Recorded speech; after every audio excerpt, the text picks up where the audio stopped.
Hello friends, welcome to Praveen Mantra. इस video में हम लोग हिस्ट्री सेगमेंट के क्वेश्चंस डिस्कस करेंगे जो सभी एग्ज़ाम में बार बार रिपीट होते रहते हैं। सभी क्वेश्चंस इंपॉर्टेंट हैं, इसलिए वीडियो लास्ट तक जरूर देखिएगा। तो चलिए शुरू करते हैं आज का वीडियो। और ये रहा पहला क्वेश्चन।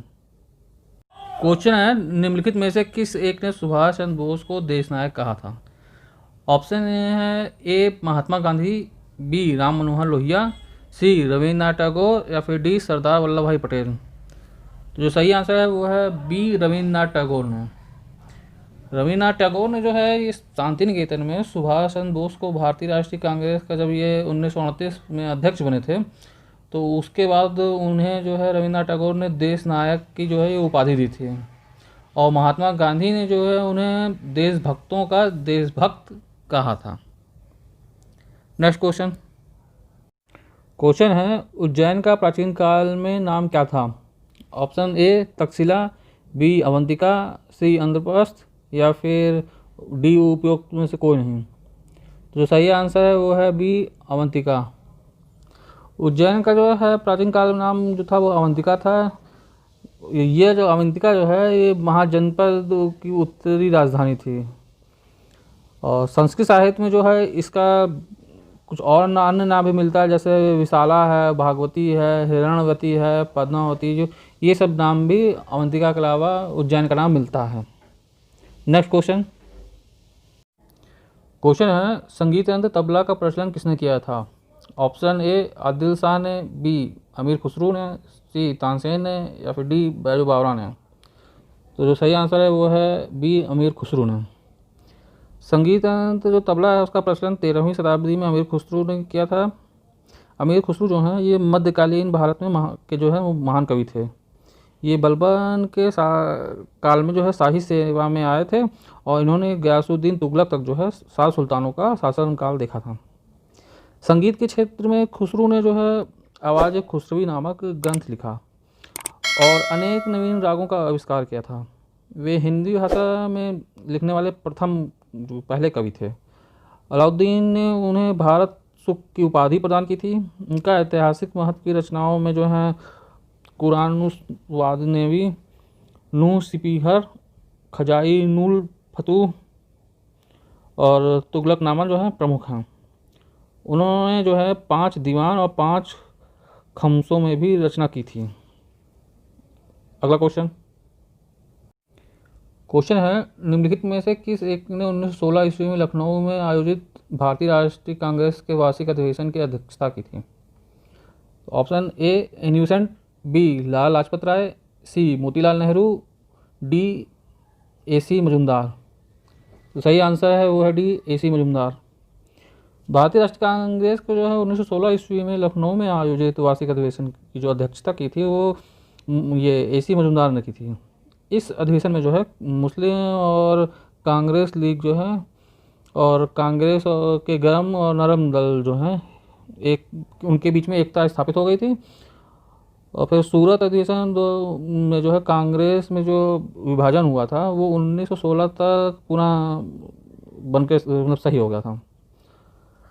और 1916 में वही जो है गर्म दल और नरम दल को कांग्रेस के एक मंच पे एक साथ लाने का प्रयास जो है बाल गंगाधर तिलक और इन्नोसेंट ने किया था। इनका प्रयास जो था सफल रहा था। 1916 में जो है लखनऊ के कांग्रेस में ही मुस्लिम लीग के नेता मोहम्मद अली जिन्ना और कांग्रेस के मध्य एक समझौता हुआ था, जिसके अंतर्गत जो है कांग्रेस और मुस्लिम लीग ने मिलकर एक संयुक्त समिति की स्थापना की थी। समझौते में जो था ये था कि कांग्रेस ने मुस्लिम लीग के साथ सांप्रदायिक प्रतिनिधित्व की मांग को स्वीकार कर लिया, जिसका परिणाम कालांतर में आगे जाके बहुत डरावना था। इस समझौते को जो है लखनऊ पैक्ट के नाम से भी जाना जाता है। अगला क्वेश्चन। क्वेश्चन है, निम्नलिखित स्थानों में से किस एक में राष्ट्रकूटों द्वारा एलोरा पहाड़ी में निर्मित गुफा मंदिर स्थित है?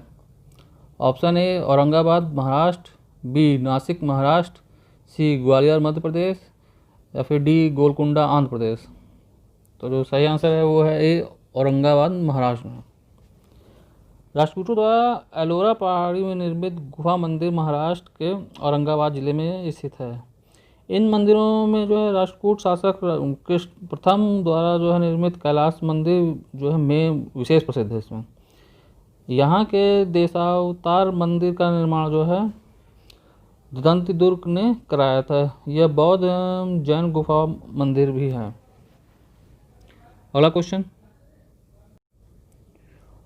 है निम्नलिखित मुगल बादशाहों में से किस एक का 2 बार सिंहासरोहण हुआ था? ऑप्शन ए अकबर का, बी जहांगीर का, सी शाहजहां का, डी औरंगजेब का। तो जो सही आंसर है वो है डी औरंगजेब का। मुगल बादशाह औरंगजेब का जो है ये 2 बार सिंहासरोहण हुआ था। पहली बार जो है वो जो है 31 जुलाई 1658 को आगरा दुर्ग की विजय करने और अपने पिता शाहजहां को बंदी बनाने के बाद औरंगजेब का राज्याभिषेक हुआ था। और जो दूसरी बार जो हुआ था वो 15 मई 1659 को खजुआ एवं देवई के जो युद्ध है उसकी विजय प्राप्त करने के बाद उसका विधि विधान से दोबारा सिंहासरोहण जो है वो हुआ था। अगला क्वेश्चन है निम्नलिखित नेताओं में से कौन एक स्वदेशी का समर्थक था? Option A Aurobindo Ghosh, B Pherozeshah Mehta, C Dadabhai Naoroji या फिर डी सुभाष चंद्र बोस। तो जो सही आंसर है वो है ए अरविंद घोष। बंगाल विभाजन के विरोध में स्वदेशी आंदोलन जो है ये 1905 से 1908 के बीच चलाया गया था।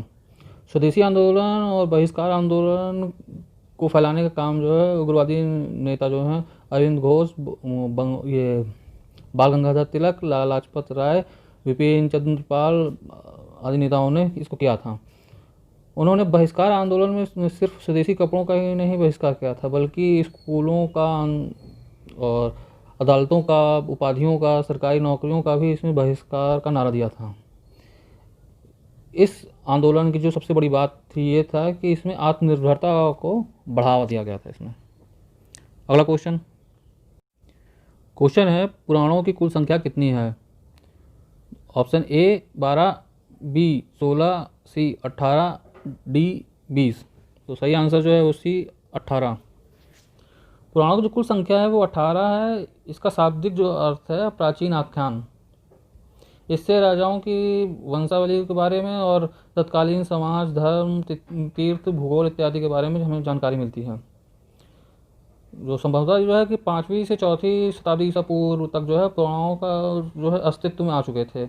और 18 पुराणों में विष्णु पुराण, ब्राह्मण, भागवत, वायु, मत्स्य और पुराण जो है सर्वाधिक जो है ये सब प्राचीनतम हैं।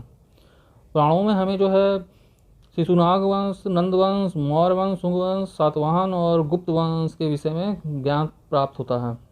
पुराणों के जो रचयिता थे लोमहर्ष और उनके पुत्र उग्रश्रवा जो हैं माने जाते हैं।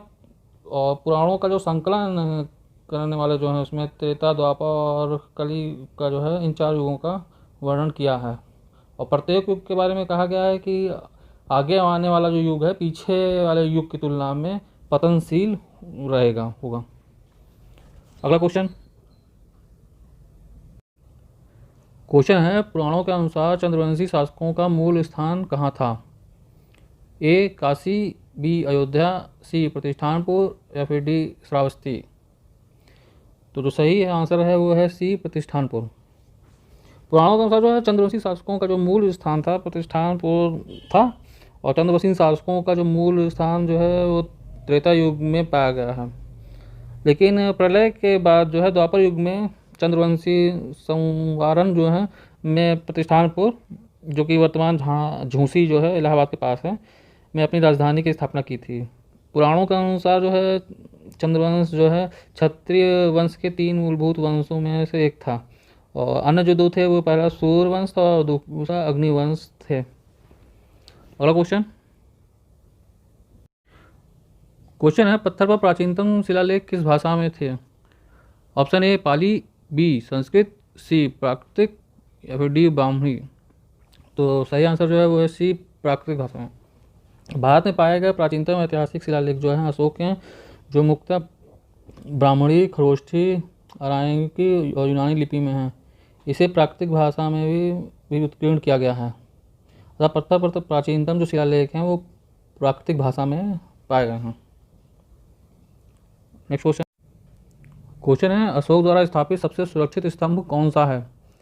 ऑप्शन ए लोरिया नंदनगढ़ का, बी सांची का, सी सारनाथ का, या फिर डी कौशाम्बी का। तो जो सही आंसर है वो है ए लोरिया नंदनगढ़ का जो है वो स्तंभ सबसे सुरक्षित है। अशोक के स्तंभों की जो कुल संख्या है समलेखों की वो 7 है। उसमें सबसे जो सुरक्षित स्तंभ जो है वो है बिहार के चंपारण में स्थित लोरिया नंदनगढ़ का जो है एक सिंह वाला स्तंभ जो है सबसे सुरक्षित अवस्था में इस समय है। यहाँ से प्राप्त जो पाषाण स्तंभ हैं आज तक प्राप्त पाषाण स्तंभों में सबसे सुंदर हैं। इनकी गोल चौकी पर गर्दन उठाए सिंह जो है आगे वाले पैरों पे वो उसमें देखने को मिला है। आसन के चारों ओर जो है किनारों पर हंस जो उसमें उत्कीर्ण किए गए हैं। यह हंस जो है सजीव और सुंदर एकदम बहुत ज़्यादा उसमें देखने को लगते हैं। अगला क्वेश्चन है निम्न शासकों में से किस एक के समय में उपनिषदों का फारसी में रूपांतरण किया गया था। ऑप्शन ए औरंगजेब के समय में, बी शाहजहाँ के समय में, सी जहांगीर के समय में, या फिर डी अकबर के समय में। तो जो सही आंसर है वो है बी शाहजहाँ के समय में। मुगल शासक शाहजहाँ के समय में जो है उसके विद्वान पुत्र दारा सिकोह ने स्वयं एवं काशी वाराणसी में कुछ संस्कृत विद्वानों की सहायता से 52 उपनिषदों का जो है सिर अकबर नाम से जो है फारसी में अनुवाद कराया गया था। अगला क्वेश्चन है स्थापित सिंधु घाटी सभ्यता जिन नदी तटों पर बसी थी वे थी। तो इसमें जो है वो सिंध में भी मिले है, चेनाब में मिली है और उसी झेलम में। मतलब कि जो सही आंसर है होगा वो आपका बी 1 2 3 इसमें है। गंगा में जो है गंगा में नहीं पाया गया। स्थापित सिंधु घाटी सभ्यता का विस्तार जो है उत्तर में जो है झेलम नदी के पूर्व तट से लेकर के दक्षिण में यमुना की सहायक जो हिंडन नदी है उसके तक पाया गया है। इसमें झेलम, सिंधु एवं चेनाब, रावी नदियां हैं, लेकिन जो गंगा नदी है इसमें शामिल नहीं है क्योंकि गंगा नदी के किनारे किसी भी सिंधु घाटी सभ्यता का अवशेष नहीं मिले हैं। और झेलम के तट पर भी जो है सिंधु घाटी सभ्यता से संबंधित कोई भी विशेष स्थल नहीं मिले हैं। सिंधु घाटी सभ्यता जो है ये सिंधु, लूनी, चेनाब, हिंडन, भादर, हिरण, रावी, भोगवा, प्रवास, सरस्वती, दारक जो नदियां हैं इनके किनारों पर अवस्थित हैं। नेक्स्ट क्वेश्चन है निम्नलिखित में से किस एक ने भारतीय राष्ट्रीय कांग्रेस के उस अधिवेशन की अध्यक्षता की थी जिसमें पूर्ण स्वराज का प्रस्ताव पारित हुआ था। ऑप्शन ए दादा भाई नौरोजी, बी जवाहरलाल नेहरू, सी लाला लाजपत राय, या फिर डी सुरेंद्र नाथ बनर्जी। सही आंसर जो है वो बी जवाहरलाल नेहरू। भारतीय राष्ट्रीय कांग्रेस का जो है दिसंबर 1929 में लाहौर के अधिवेशन जो हुआ था। इस अधिवेशन में जो है पूर्ण स्वराज का प्रस्ताव पारित हुआ था। इस अधिवेशन की अध्यक्षता जो है जवाहरलाल नेहरू ने की थी। अगला क्वेश्चन है निम्न आंदोलनों में से किस एक के साथ अरुणा असफ अली का संबंध भूमिगत कार्यकलापों के महिला संगठनकर्ता के रूप में था। ऑप्शन ए सविनय अवज्ञा आंदोलन, बी असहयोग आंदोलन, सी भारत छोड़ो आंदोलन, या फिर डी स्वदेशी आंदोलन। तो जो सही आंसर है वो है सी भारत छोड़ो आंदोलन। अरुणा असफ अली जो हैं वो 1942 के भारत छोड़ो आंदोलन के दौरान भूमिगत कार्यकलापों की महिला संगठनकर्ता के रूप में कार्य किया था। इनका जो मूल नाम था वो अरुणा गांगुली था। सविनय अवज्ञा आंदोलन के दौरान 1930 ईस्वी में वो पहली बार जो है ये जेल गई थी और 1942 ईस्वी में जो है वे मुंबई के ग्वालियर टैंक मैदान में पुलिस को चुनौती देकर झंडा फहराया था और उसके बाद भूमिगत हो गई थी। 1947 में भूमिगत जीवन से बाहर आने के पश्चात उन्होंने जो है 1947 ईस्वी में दिल्ली प्रदेश कांग्रेस कमेटी की जो अध्यक्ष चुनी गई थी और 1958 में वो दिल्ली की पहली मेयर थी। उन्हें जो है लेनिन शांति पुरस्कार से भी जो है बाद में सम्मानित किया गया था। तो ये थे हिस्ट्री सेगमेंट के most important question. I hope ये वीडियो आपको पसंद आया होगा। वीडियो आपको कैसा लगा है कमेंट बॉक्स में ज़रूर बताएं। पसंद आया है तो अपने ग्रुप में ज़रूर से शेयर करें और प्रवीण मंत्रा को लाइक, सब्सक्राइब और शेयर करना ना भूलें। आज के लिए इतना ही। Thank you friends.